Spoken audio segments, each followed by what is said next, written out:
Hi, welcome to the channel. Today I'm going to take you through updating the firmware on your ID-52. It's a relatively easy process, but you'll need to be able to get the file from the Icom website and transfer it to your micro SD card. So let's carry on and take you through the process. Some people shy away from the firmware upgrade, but it's an easy process on the ID-52 utilising the micro SD card. So I'm assuming we've already got the card in the radio. You may have been using the radio for some time, and normally if the radio is purchased new from a supplier, they'll have it fully up to date for you. So with the radio switched off, on the left hand side behind the cover you'll see the SD card sitting in there. And we should be able to get this out with a fingernail. If not, you can just use the tip of a biro or something. The card's just started to come out. We'll take that out and we'll put this into our PC. So you'll see when the card goes into the PC, you may get a pop-up. I'm running Windows 11 on this laptop. But if you then open up File Explorer, you'll see we've got a removable disk, and if I browse that, you can see an ID-52 folder which was created when we formatted the micro SD card on the radio, and within that the file structure. So I'm just going to minimize this, call up my browser. Now you can either type the address in, or you can Google Icom Japan downloads.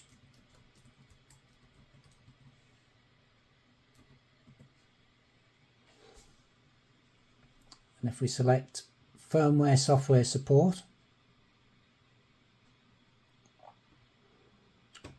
and then you can do this for any Icom radio, we'll type in ID-52. And you'll see the various options that it's found. So we can download the programming software, USB drivers, repeater list, which is worldwide. I've been checking this and the UK repeater list isn't complete. So it's probably best that you get your repeater lists from your relevant country and check it before uploading it to your radio. And then the firmware update files. So just make sure that you're going to download the correct file for your radio. I've got the 52E. So obviously my current version is 1.26 and I'm just going to bring it up to 1.27. So if I browse to that page, it'll give us information about the firmware download, the version that you can download, the release date, changes from the previous version, notes on how to update the firmware, and what it's actually going to go to, the different components of it. This one is also showing a manual download page. So you may find between your firmware updates there are some slight changes to the operating, in which case obviously you want the latest instructions. So if you do an update, just check for the latest manual. And also it may possibly have an impact on the CS52 programming software. So we're going to download the update file. On this Chrome browser you can see in the top right hand corner download symbol and the file is down. So I'm going to go into File Explorer now. I'm going to open up a separate window. So I'm going to go to my downloads, right click, open in new window. and we can see that we've got a compressed folder that it's downloaded. So we need to extract the actual update file. So if we right click, extract all, say extract, just take the default folder. You can see it's created another folder here, 52E127, and the 127 is the firmware file. We go into that, that's the actual file. So what we can do, you can either drag and drop or copy, go into the other window, see the folder there, the ID-52 folder we want. So if we paste the update file into that, so you can see that's in there now. And what we'll just do, go out. Newer versions of Windows you can just remove the card, but older ones you can eject the media. It'd be safe to take out. So there we go, we've got our update file on the micro SD card. So we can come back to the radio,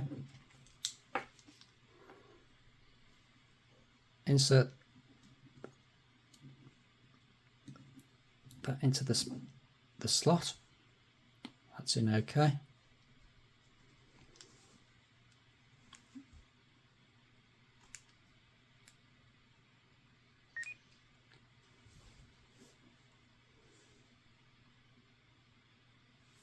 Try and get rid of the reflections for you.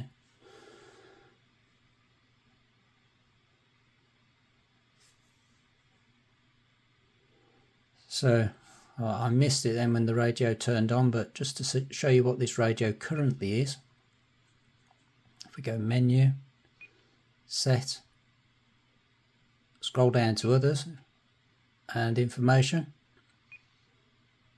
version, you can see this radio is currently on version 1.26. VFO will just take me one back at a time. But what we want to go to is SD card. So you could have gone menu, set, SD card. We go into that. And this is already on the firmware update. Normally good practice to save your radio settings anyhow, which you'd find up here.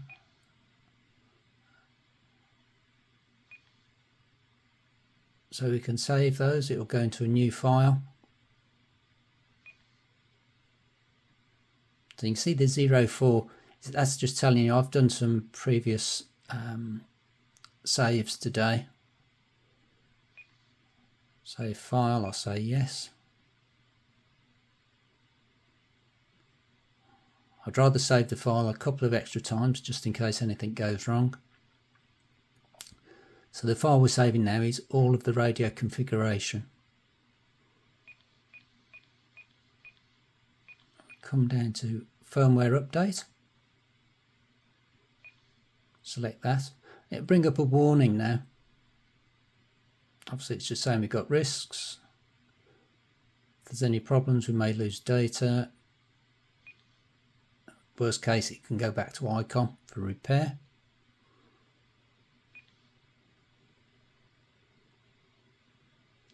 You may have to reload the settings.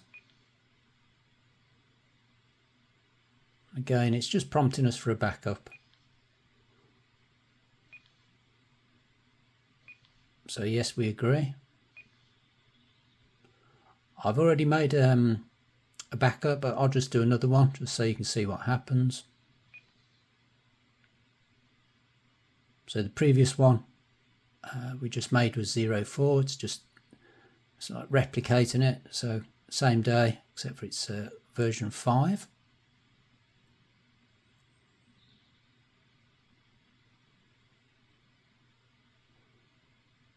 That's okay. And we can now see the latest firmware update up to version 1.27. If you've left previous versions on, you'll see those. I tend to take them off the card once the radio's been updated, or the next time the radio's hooked up to the PC, or I'm updating some repeaters. So we select that update.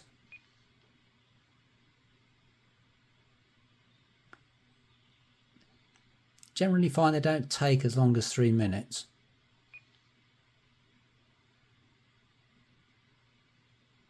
Just a warning not to do with anything until you see the frequency back on the screen.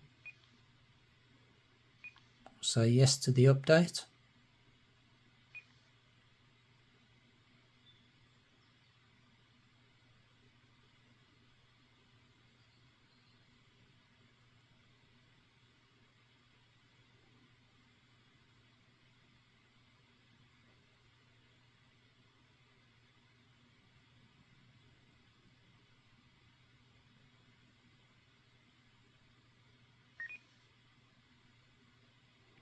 So in the bottom right, the version 1.27,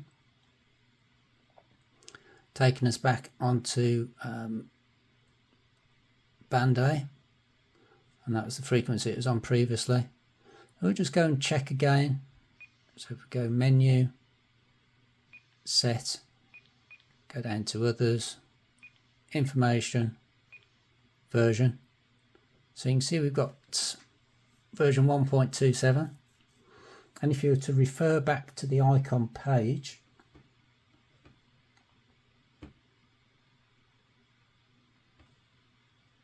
you'll see on that page, just a little bit above the download button, it'll say main CPU 1.27, sub 1.01, DSP 1.05, GPS 13196, and the Bluetooth 1.12, or potentially you could have 2.01 depending when your product was shipped.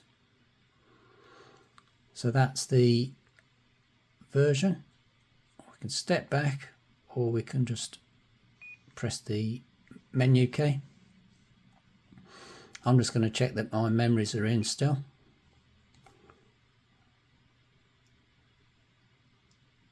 So these are just some local ones. So they look fine. The bleep you're hearing is like it's like the home repeater. So if I go over onto B, this one's set to the VFO again. I'll call it the memories. That's looking good. I'll just check DR mode. That's set to my hotspot. So that's all there is to updating your firmware. So thanks for watching, and hopefully you learnt a little bit about the ID-52 and the update process.